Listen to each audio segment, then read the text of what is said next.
Eu sou o Guilherme Franco e, como sempre, eu tô aqui com a Natália Almeida para apresentar o Coisa Pública, o podcast que discute os principais problemas do Brasil e conversa com quem está trabalhando para resolvê-los. No programa de hoje, vamos falar sobre o ranking Covid-19 dos estados, uma ferramenta baseada em dados e evidências que mostra o desempenho de todos os estados brasileiros no combate ao coronavírus.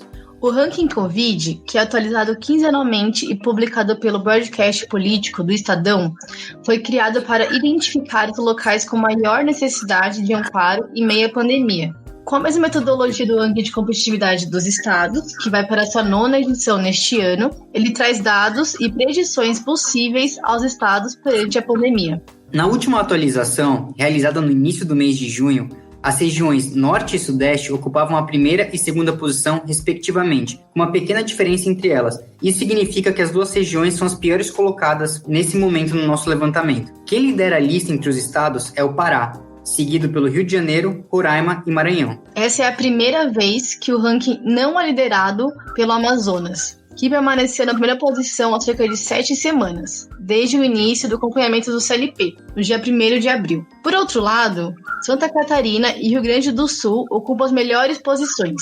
No podcast, explicamos como isso aconteceu. Através da ferramenta, o CLP espera contribuir com os estados para a criação de melhores ações de enfrentamento ao vírus por meio de dados e evidências. Para entendermos melhor como o ranking Covid dos estados funciona, eu e a Natália Almeida vamos conversar com o Head de Inteligência Técnica do CLP, Daniel Duque, e com o Head de Competitividade do CLP, José Henrique Nascimento. Mas antes de começarmos, quero aproveitar para deixar um recado muito importante. Se você gosta desse podcast e de todos os conteúdos que a gente produz no CLP, não deixe de acessar a nossa página de doação e apoiar todos os nossos projetos com o valor de um só cafezinho por mês. É só acessar clp.org.br/doacão. O link está na descrição do episódio.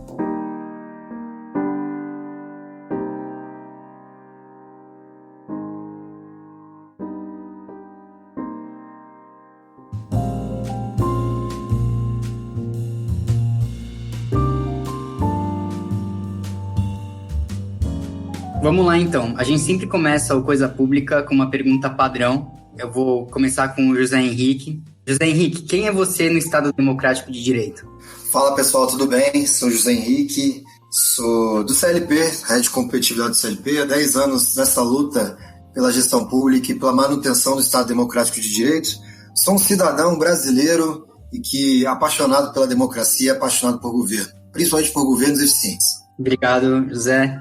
Agora vamos lá, Daniel Duque, quem é você no Estado Democrático de Direito?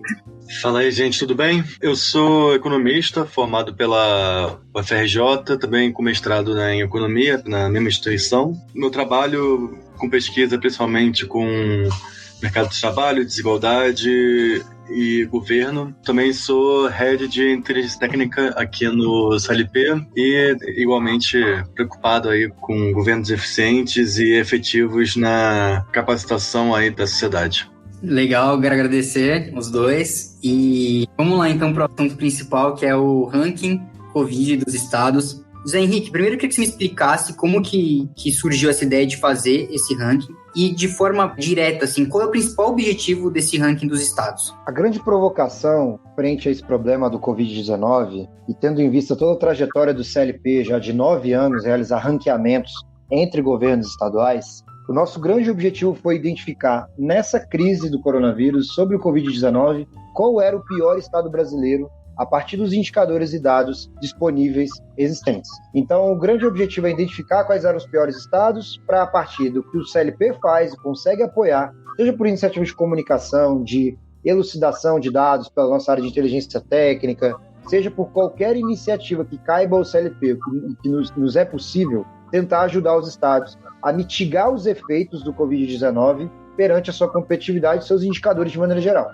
Então, o grande objetivo, como os outros nossos rankings, era identificar quem estava pior e tentar ajudar esse estado a fazer alguma coisa para evitar maiores perdas que o coronavírus já tem feito na sua realidade. Antes de entrar nos indicadores, então, entrar um pouquinho na metodologia desse levantamento, desde quando vocês começaram a fazer esse levantamento e como está o cenário dos estados hoje? Quem está bem, quem não está? Só reforçando aqui o que o Zé falou agora há pouco, eu acho que assim, o principal objetivo, eu acho que assim, qual é o maior desafio que a gente tem no atual cenário, né, da pandemia e tudo, é conseguir dizer de fato qual é a situação dos estados, né? Pelo menos comparativamente entre um e outro.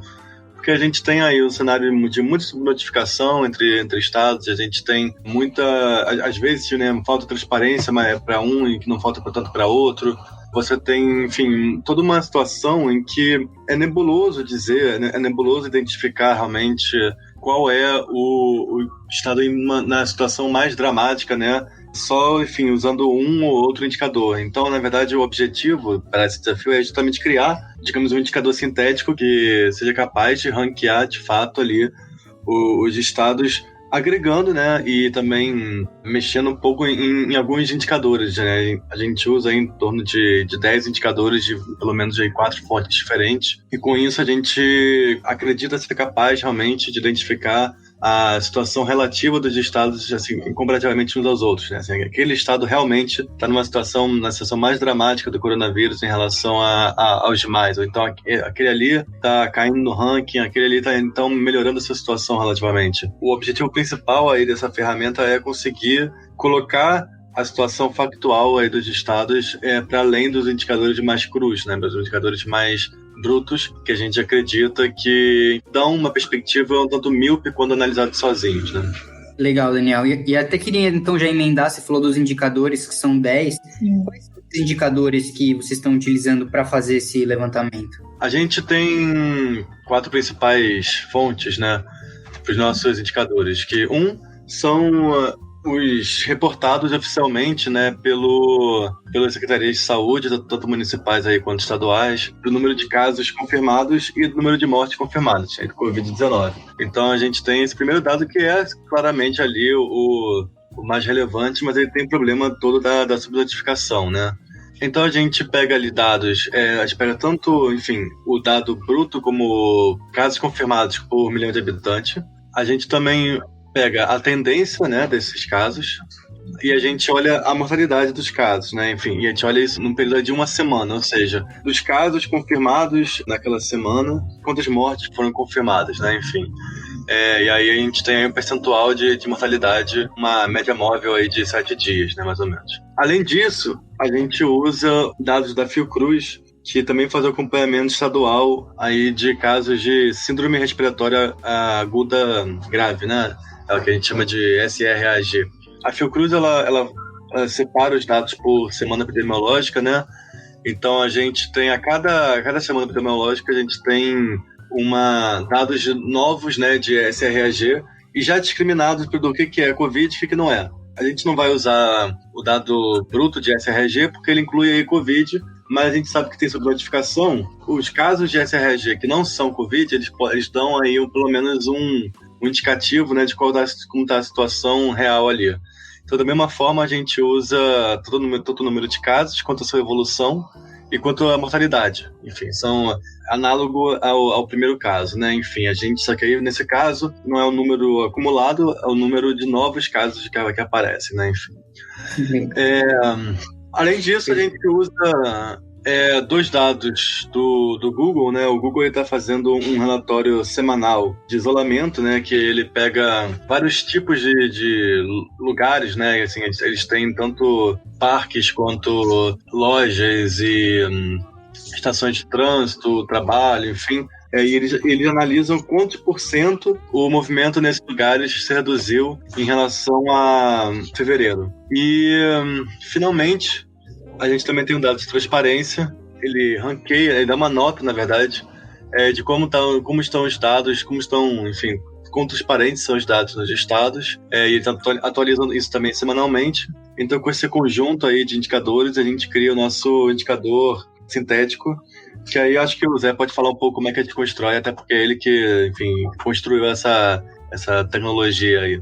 Então, são esses 9 indicadores, né? Casos proporcionais de Covid e SRAG, LN evolução de Covid e SRAG, e percentual de mortes de Covid e SRAG, reforçando o que o Duque trouxe, de já gerimidos os casos de SRAG mais Covid atestados pela Fiocruz. E por que utilizar SRAG, que eu acho que é importante também? Porque em outros tempos e outros anos, SRAG, primeiro, você não precisa de teste para identificar SRAG. SRAG são sintomas. Então, se a pessoa apresentar esses determinados sintomas, que a sua grande parte são sintomas comuns de casos graves de Covid, isso não precisa de teste para dizer que a pessoa está com um problema gravíssimo nesse sentido. E por que utilizar isso também? Porque em outros anos, 2018, 2017, nós não tínhamos tantas mortes em SRAG como a gente está tendo esse ano. Então, nesse crescimento abrupto que nós tivemos em 2020 em comparação com anos anteriores, não é nenhuma irresponsabilidade atribuir esses casos sem teste de Covid, que eles provavelmente são Covid. Então a gente consegue abater bem a questão de subnotificação, tendo em vista que a partir desses sintomas, que são muito similares à Covid, que estão muito maiores que anos anteriores, pelo fato da incapacidade do Brasil de não ter tantos testes, a gente tem atribuído essa premissa de que provavelmente são casos de Covid subnotificados. Então, por isso que a gente consegue abater tanto a questão da subnotificação dentro do nosso ranking. A questão de isolamento do Google e o ranking de transparência, os dois parâmetros de isolamento da Google, e o ranking de transparência da Open Knowledge Brasil, tá? Então, a Open Knowledge tem feito um trabalho fantástico de forçar os estados a cada vez mais ter transparência em cima das suas informações. E a metodologia de cálculo do ranking, ela segue a mesma lógica do ranking de competitividade dos estados. Então, nós normalizamos as notas de cada um dos indicadores e, a partir de pesos, nós chegamos numa nota normalizada final. Como funciona essa nota normalizada? A gente atribui nota 100 para o primeiro colocado em cada um dos indicadores, atribuímos nota 0 ao último colocado, né, o pior naquele determinado indicador, e aí, a partir disso, nós fazemos proporcionais entre 0 e 100 para os 25 demais estados. Então, a partir dessa lógica, a gente consegue discriminar bem assim, quem é o último e quem é o primeiro por indicador, e em metodologias de ranqueamento é importante ter essa clareza. Pensando agora nos objetivos do ranking, né, a gente sabe que auxiliar os estados nesse período de enfrentamento e tal, mas como também que ele pode ajudar no pós-período, né, na pós-pandemia? Natália, o CLP, nessas poucas publicações que já iniciamos, primeiro é um trabalho que já vem ao longo das últimas 10 semanas, então somente na 8ª semana de trabalho que nós conversamos com a imprensa para conversar sobre esse projeto. O primeiro retorno que nós tivemos já no curto prazo foi de estados querendo entender um pouco mais do que é o ranking, para inclusive pautar a sua tomada de decisão.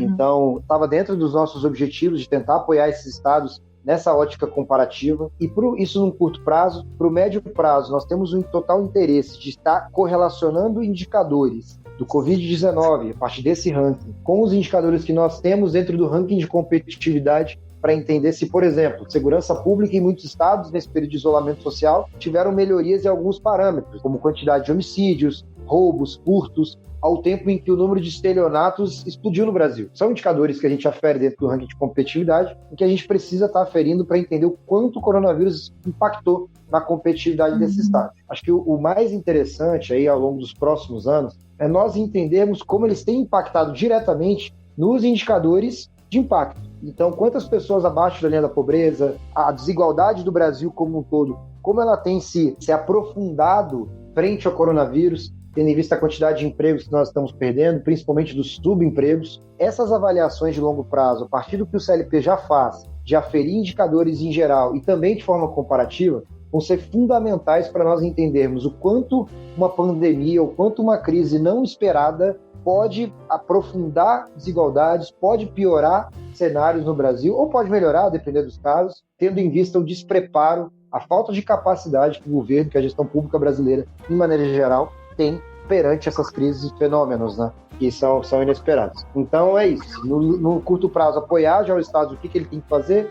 No médio, aferir indicadores já do hoje, como isso tem impactado hoje, o que pode ser feito hoje, e ao mesmo tempo, lá na frente, com os indicadores que nós já aferimos, entender como uma crise tão complexa, tão difícil, atrapalha ou ajuda os estados, a depender da forma que ela impacta nesses indicadores em geral. Todas as informações do ranking Covid a gente vai disponibilizar um link aqui na descrição do episódio, mas eu queria entrar um pouquinho na questão dos estados e para a gente conseguir debater um pouquinho quem tá bem, quem tá mal, quem tem que melhorar. Olhando aqui o ranking, eu consigo ver que o Pará tá hoje numa situação mais complicada e curiosamente seguida pelo Rio de Janeiro, depois vem Roraima, Maranhão e Ceará. Então, começando pelos estados que estão nesse momento mais difícil, por que eles estão nessa posição? Queria abrir para os dois para responderem. E esteve assim desde que vocês começaram o levantamento ou se já houve uma alternância entre os estados? Na verdade, quando a gente começou fazendo o ranking, O primeiro estado disparado era o Amazonas, né?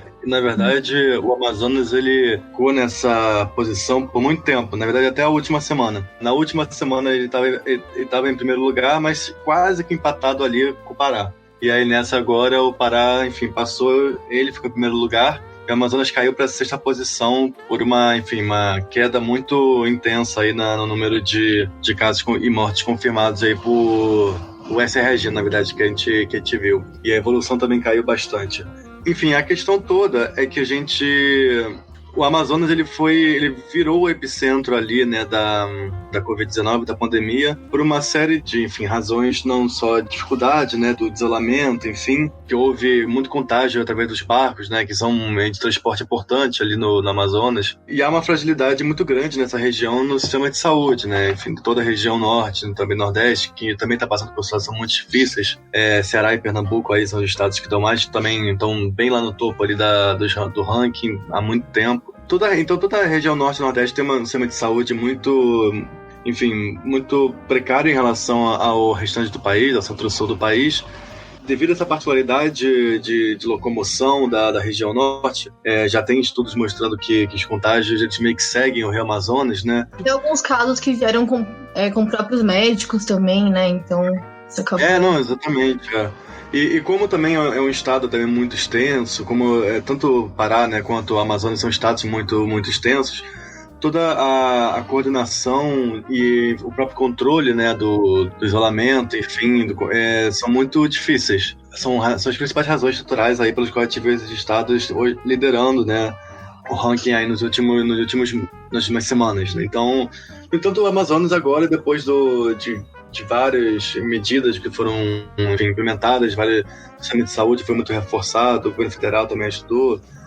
A gente teve aí, então, essa situação em que nos últimos 2 semanas, e agora ele ainda está numa posição bastante confortável, né? 6º lugar ainda é uma posição alta no ranking, mas ainda está bem melhor do que estava antes, assim, como estava numa situação, assim, não só em primeiro lugar, mas muito pior do que o 2º lugar, como estava há 2 semanas. José Henrique, eu queria até perguntar com você também, já implementar nessa sua resposta, queria que você complementasse a fala do Duque e já falasse sobre o estado do Rio de Janeiro. Alguns estados, reforçando o que o Duque trouxe, o Amazonas ele se manteve na primeira posição por 9 semanas, né, de estudo do ranking. E na 10ª ele caiu agora para a 6ª posição, muito pela mudança de protocolos, muito pela ampliação de leitos, tendo em vista a centralização do Estado, né, de atendimento e disponibilidade de leitos para atendimento. Tem conseguido levar pessoas do interior para a capital para conseguir atender essas pessoas, então um trabalho interessante que o Amazonas vem fazendo ao longo das últimas semanas e que refletiu nos números de forma positiva para o Estado. E, em paralelo a isso, alguns estados, como o próprio Rio de Janeiro, há muito tempo ocupa as 3 primeiras posições no ranking Covid-19 dos estados e agora é o 2º colocado. Depois que nós fazemos e trazemos os números, né, nós vamos atrás de notícias, e as notícias do Rio de Janeiro são muito conturbadoras e muito complexas, né? Uma perspectiva de que a capacidade de atendimento do Estado está extremamente comprometida e nem judicialmente tem conseguido atendimento às pessoas em leitos públicos de UTI para tratamento do Covid. É a pior mortalidade do Brasil em Covid, por exemplo, em comparação com os demais. Tem números terríveis em relação a SRG também. Então, é um estado que não está conseguindo cuidar da saúde das pessoas nesse momento tão complexo. E aí um ponto bastante importante. São Paulo é um estado que ocupou as primeiras posições também por muitas semanas. Então chegou a ser 2º colocado, 3º colocado, e hoje ocupa uma posição bem tranquila em relação ao ranking, que é a 14ª posição. Então São Paulo conseguiu, assim, em linhas gerais, claro, a gente está trazendo uma ordem comparativa. Não quer dizer que ser o melhor estado do Brasil significa que a sua situação está confortável e está tranquila, né? Que sempre é necessário, é bem importante se esforçar. A única forma que nós acreditamos ser razoável é a partir das informações disponíveis para, de fato, orientar a tomada de decisão estratégica. São Paulo saiu das primeiras posições, hoje ocupa a 14ª e pode começar a tomar decisões em relação às suas devidas reaberturas econômicas, tendo em vista a sua capacidade de atendimento a partir do achatamento de curvas, seja de mortes, de Covid ou de SRG. Então, são 2 estados que é importante se ressaltar, então estão em situações diferentes, estados que ocupavam as primeiras posições por muitas semanas, e nessa última semana não se configurou dessa forma. Falando de estados que estão com situações complexas, e estados que têm situações mais confortáveis, também tem seguido essa mesma dinâmica. Santa Catarina, por exemplo, é um estado que ocupa as 4, 5 últimas posições desde o início do projeto. Hoje, ele é o melhor estado do Brasil perante o coronavírus. Então, assim, o primeiro estado do Brasil a tomar a iniciativa de isolamento, o primeiro estado a decretar calamidade pública, o primeiro estado a fechar todas as vias de transporte coletivo, municipais, intermunicipais e interestaduais. Até então, essas linhas continuam fechadas e que é um estado que, tendo em vista sua capacidade, tendo em vista o isolamento das pessoas que respeitou o Covid, de ter uma população menor também, no sentido de conseguir ter melhor controle de dados e informações para tomar suas respectivas decisões. É um estado que há muito tempo, dentro do nosso ranking, vem ocupando as melhores posições e é o melhor estado do Brasil nesse sentido. Então, se manteve positivamente ao ponto em que o estado do Rio de Janeiro se manteve negativamente no nosso ranking. José, eu queria só tirar uma dúvida. Agora a gente percebeu que o Pará está liderando, né, o ranking. Pode comentar um pouquinho sobre a trajetória desse estado? Eu não sei se ele estava no segundo lugar, ele foi pro primeiro, como que foi? Claro, o estado do Pará, há algumas semanas, também vinha ocupando as posições superiores dentro do ranking. Numa série histórica geral, assim, o estado do Pará chegou a ocupar posições intermediárias, tá? Então não foi desde o início, por exemplo, como o Rio de Janeiro e Amazonas ocupando as 3, 4 primeiras posições, mas vem piorando significativamente ao longo das últimas semanas até, enfim, passar o estado do Amazonas. É um estado que tem similaridades com a questão do Amazonas, de a dificuldade de acesso, de larga escala do estado, né? Um estado de dimensões gigantescas que tem todas as suas dificuldades de mensuração e acompanhamento do estado por si só, o enfrentamento do coronavírus, mas muito se dá, inclusive o próprio governador já teve Covid-19, muitos secretários tiveram Covid também. Até a última semana, penúltima semana, o estado do Pará era o segundo colocado e nessa passou o estado do Amazonas. E que isso nos traz 2 pontos importantes. O primeiro, que a incapacidade de atendimento, pelas todas as dificuldades que estados do norte e Minas Gerais têm no ponto de vista de saúde, é uma questão complexa, com ou sem coronavírus já são problemas circunstanciais desses estados. Mas, ao mesmo tempo, tendo em vista que o Amazonas conseguiu resolver, entre aspas, né, conseguiu dirimir, mitigar um pouco os riscos e os problemas que estava tendo com o coronavírus, com as suas iniciativas de protocolos, de expansão da sua capacidade de atendimento, de aquisição de equipamentos que poderiam ajudar no enfrentamento do coronavírus, fica esse benchmarking do lado ali, é um estado vizinho que pode muito bem estar replicando boas práticas e boas iniciativas para também tentar conter o problema do coronavírus. Então, enfim, é um estado que, com as notícias todas, mostram o quanto o sistema de saúde está lotado, o quanto o coronavírus chegou de forma arrasadora no seu interior. Em Minas Gerais, isso vem se aprofundando e vem se alastrando ao longo das últimas semanas, sem algo que a gente consiga identificar ou enxergar que o Estado esteja fazendo para mitigar isso. Então, em Minas Gerais, acho que a melhor dica que poderia ser dada era tentar observar e construir em conjunto ali com estados vizinhos que estão conseguindo resolver ou melhorar a situação como um todo, mas que, pelo menos, o que tem mostrado em termos de números, que a situação está muito ruim e tende a ficar pior. Daniel, eu até queria te ouvir no sentido de que Rio Grande do Sul está ali na penúltima posição e Santa Catarina em último. Até que ponto as medidas que esses governos tomaram de planejamento estratégico, reabertura, elas impactaram nessa posição? Por que o Rio Grande do Sul e Santa Catarina estão hoje ali os melhores estados nesse combate à Covid-19? Como o Zé também adiantou ali, Santa Catarina foi o primeiro estado, né, a decretar calamidade e, enfim, tomou medidas muito rapidamente, né, em relação à pandemia. É preciso levar em consideração que muito antes de vários outros estados, Santa Catarina também estava tomando medidas bastante duras e bastante, enfim, efetivas para o combate aí do Covid. E Rio Grande do Sul, da mesma forma, foi um estado que, enfim, hoje está sendo governado, né, de uma forma muito eficiente, muito efetiva. Tomou medidas também bastante duras e principalmente orientadas para conseguir expandir ali o sistema de saúde, para conseguir controlar, né, os efeitos de aumento de demanda por hospitais, por leitos, enfim. Realmente são estados que acabaram se destacando, né, como bons exemplos, né, de gestão e que hoje aí estão realmente vendo esses frutos dessas escolhas que eles fizeram logo no início e de forma muito forte, né? Enfim, muito empenhada, que hoje coloca esses estados nas últimas posições em relação à gravidade da pandemia. As medidas desses estados, corroborando com o que o Daniel trouxe, elas se justificam muito com informações e dados. Então, a tomada de decisão, os decretos, como comentei, o Santa Catarina foi o primeiro estado a decretar estado de calamidade pública, fechando as linhas de transporte coletivo em Minas Gerais. Isso, poucos estados tiveram a coragem de tomar esse tipo de decisão, e essa foi uma decisão de muitos países que já estão em situações mais tranquilas. Por exemplo, alguns países que têm essa tranquilidade de tratar com a doença hoje, tomaram essa decisão e Santa Catarina trouxe esse benchmark positivo. No caso do Rio Grande do Sul, a parte relacionada a dados é algo fundamental e algo fantástico e diferente de outros estados, tendo em vista que os dados, primeiro, foram integrados a todos os municípios, então tem a clareza diária e do ponto de vista mais aprofundado possível da decisão que precisa ser tomada por cidade, algo que nem São Paulo está conseguindo tomar e nenhum outro estado está conseguindo fazer. Esses dados por cidade, atualizáveis diariamente, eles permitem com que o estado tenha sido o primeiro a trazer uma estratégia de distanciamento controlado a partir de faixas de isolamento por quão grave está o coronavírus naquela microrregião ou município. Então, se você vai abrir uma academia, por exemplo, ou se você vai abrir uma loja de chocolate ou centro da sua cidade, isso está condicionado aos números.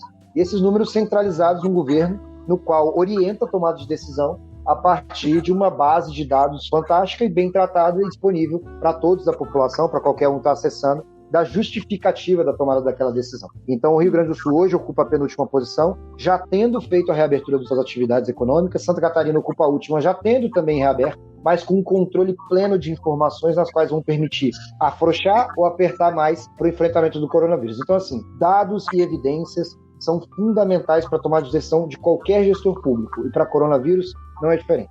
A gente falou muito sobre os estados que melhoraram a sua performance, como, por exemplo, o Amazonas, o Rio de Janeiro caiu. E quais estados que vocês tiveram essa percepção que estão, de certa forma, estagnados, que precisam se mexer, que estão ali muito sempre na mesma posição, nem melhoraram nem pioraram? Eu diria que o Ceará é um estado que, enfim, até tenta mobilizar, né, o seu estado para combater a pandemia. Mas fato é que ele está numa situação ruim atualmente, está na 5ª posição e há 2 semanas estava na 6ª posição. Então foi um estado que, na verdade, deu até uma piorada, mas assim, tá mais ou menos ali na mesma colocação ali já há muito tempo. Há 1 semana estava em 4º lugar, né? Então, assim, tá próximo ali do top 5 já há 3 semanas. Não consegue, enfim, sair dessa situação. O Nordeste, né, em geral, ele tá com esses problemas, vê isso acontecendo. A própria situação, realmente, como eu tinha falado ali, do sistema de saúde, que é estruturalmente mais precário do que no centro-sul do país, é algo que é muito difícil de mudar de uma hora para outra, né? Enfim, eu acho que o Amazonas acabou fazendo um trabalho muito urgente, teve também muita ajuda, né, em relação ao governo federal, enfim, até pela gravidade que estava tendo. Mas enquanto isso, o Ceará e também a gente estava vendo Pernambuco, né, também estava numa posição ruim. Agora conseguiu melhorar um pouco, né, já saiu do top 10, mas enfim, principalmente o Ceará, ele continua ali com indicadores ruins, tanto de mortalidade quanto de, enfim, evolução. Eu diria que esse é o principal caso de um estado que está numa situação muito ruim, muito grave do Covid-19, mas também, como não está naquela gravidade absurda que estava o Amazonas, não conseguiu mobilizar assim, tanto de recursos federais quanto da própria sociedade, do setor público, não conseguiu, enfim, se mobilizar a ponto de controlar a situação. Acho que esse é o caso mais destacado. Até Pernambuco conseguiu melhorar um pouco, mas ainda também está numa posição ruim, né, da 13º lugar, mas eu diria que realmente Ceará é esse que mostra onde está mais estagnado, que deveria realmente fazer alguma coisa para conseguir sair dessa situação, porque já está há algum tempo aí próximo do top 5, né? Só um pouquinho voltando para a questão dos dados e evidências, eu queria que vocês comentassem sobre como é importante, né, que os estados tenham esse índice de transparência e o que acontece quando tem essa falta de transparência, né? O que isso, enfim, agrava para os estados, para a própria União também. Esse índice de transparência da Open Knowledge, ele é interessante porque ele força os estados a terem muita clareza perante a situação do coronavírus nas suas regiões. Essa forçada, ela está relacionada primeiro, a uma questão voltada ao accountability, que é a oportunidade da população estar monitorando, avaliando, criticando e sugerindo projetos, programas, políticas públicas em geral, a partir dessas informações disponíveis, né? Então, a accountability, parte da população está cobrando e questionando essas informações, e, ao mesmo tempo, essa capacidade de dados e informações, a gente sabe que é algo muito difícil no Brasil, é muito complexo, e esse índice de transparência, ele provoca os estados a também melhorar nessa perspectiva e também a orientar a sua tomada de decisão a partir dessa perspectiva. Então, se eventualmente nós não tivéssemos nenhuma instituição que cobrasse esse tipo de transparência, talvez nós poderíamos, nesse exato momento, nem estar aqui conversando, tendo visto que nós estaremos cegos no sentido de dados disponíveis por estado para avaliar a trajetória desses estados perante o coronavírus. Então, assim, ele tem essa grande importância nesses dois aspectos, né? No primeiro, no ponto de vista de elucidar junto à população e qualquer cidadão a sua situação atual, por bairro, por gênero e por vários componentes nos quais esse ranking de transparência da Open Knowledge obriga o estado a disponibilizar.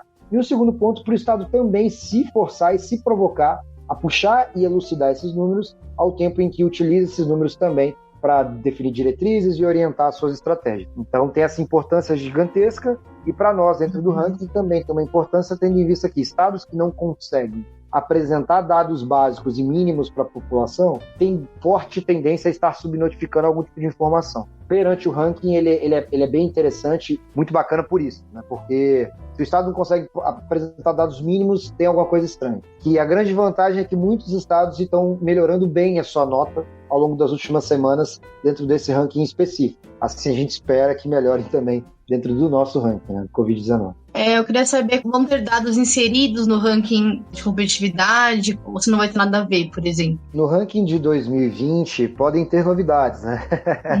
É sempre uma surpresa, Aí é surpresa. No primeiro momento, a expectativa é utilizar indicadores que são comumente já mensurados pelo ranking, mas realmente vai ficar para o dia 17 de setembro, que é quando nós vamos lançar o ranking de competitividade dos estados, e aí teremos novidades sobre Covid-19 e a competitividade dos estados nesse evento. Eu queria só pedir então para você, José Henrique, e para o Daniel Duque, para vocês fazerem as considerações finais, trazendo um pouquinho da importância desse levantamento nesse momento que a gente tem falta de dados oficiais, que é difícil a gente encontrar uma informação, como que ele ajuda os servidores, e agradecer também a presença de vocês dois.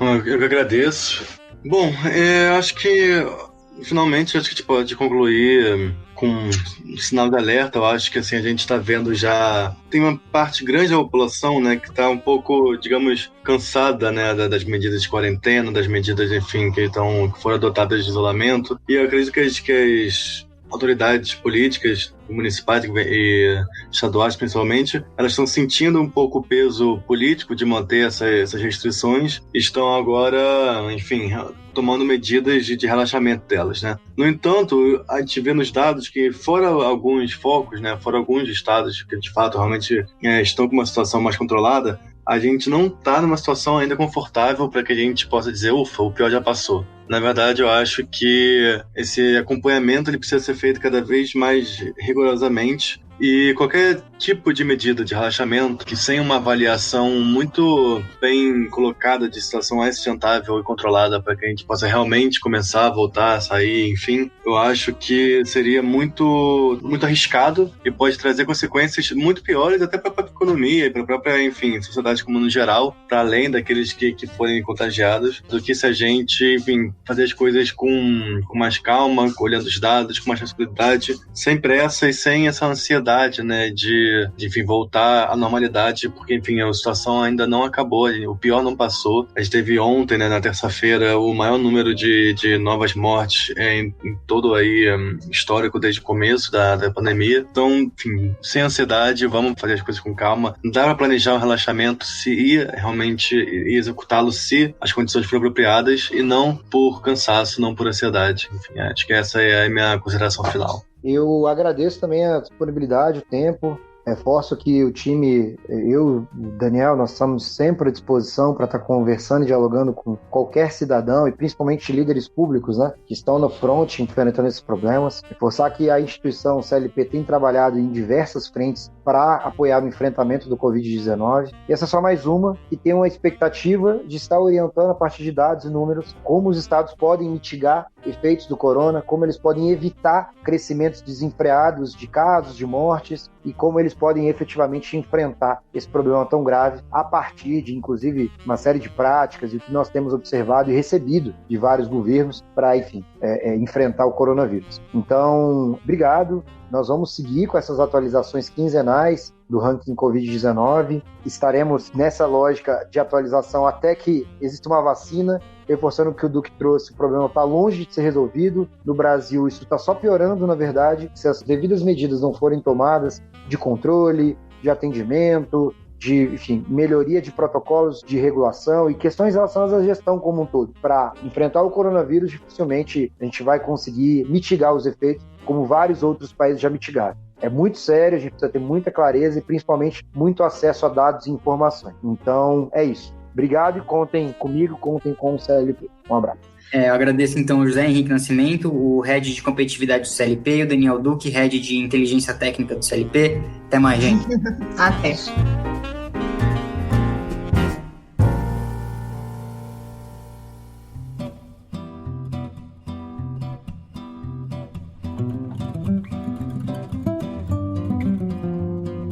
Esse foi o Coisa Pública, o podcast que discute os principais problemas do Brasil e conversa com quem está trabalhando para resolvê-los. Se você quiser fazer sugestões, contribuir para o debate ou só mandar um oi, pode falar com a gente mandando um e-mail para contato@clp.org.br. E mais uma vez, apoie o nosso projeto no Catarse em catarse.me/clp. Indique também esse podcast para os seus amigos, compartilhe nas redes sociais e leve essa discussão mais adiante. E pessoal, não se esqueça de seguir todos os canais do CLP para não perder nenhum dos nossos conteúdos. É isso, obrigado e até o próximo episódio.